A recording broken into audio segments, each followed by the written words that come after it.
Okay, magandang araw po sa lahat. Para po sa mga nagre-request kung paano daw po ma-access yung ating website, yung ating portal, at nakalimutan na po yung mga password at saka yung username. Una nyo pong gagawin, i-message nyo po ako sa Messenger, hingiin nyo po yung inyong username at saka password nung ginamit nyo nung nag-register kayo. Pag na-reply na ho namin sa inyo yung email at saka yung username, pasok ho sila o kaya punta ho sila sa inyong browser. Example, itong Google Chrome. And then, type nyo lang po rgptechsolution.net. Pupunta po sila dito sa login page. Login lang po nila.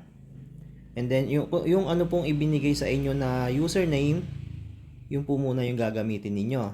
So, halimbawa, username. And then, hindi ko natin alam kung ano yung password. Forgot password ho. Click nyo lang po yung forgot password. So, ibibigay ho namin yung email address. Ilalagay nyo po lang dyan yung email address ninyo. And then, send password reset. So, mare-reset po yung password nila. So, ngayon magge-generate po ng system ng bagong password. I-copy lang po nila yan. Copy. And then, lagay po nila doon sa password. Paste po nila doon sa password.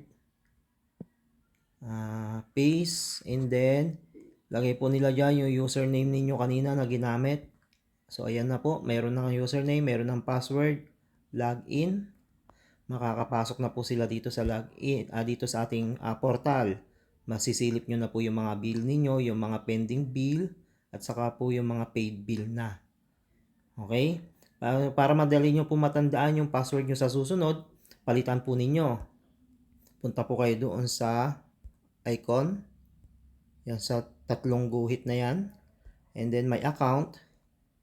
Tako kayo doon sa pinakababa. And then edit. Account details, yung may pencil doon, edit. And then punta ko kayo doon sa change password. Enter nyo po yung password na na-generate kanina yung ginamit nyo mag-login. Yan po. And then kung ano po yung password na gusto ninyong ipalit. 8 characters lang po. So halimbawa ganyan. 1, 2, 3, 4, 5, 6, 7, 8. 8 characters and then save password. Yan.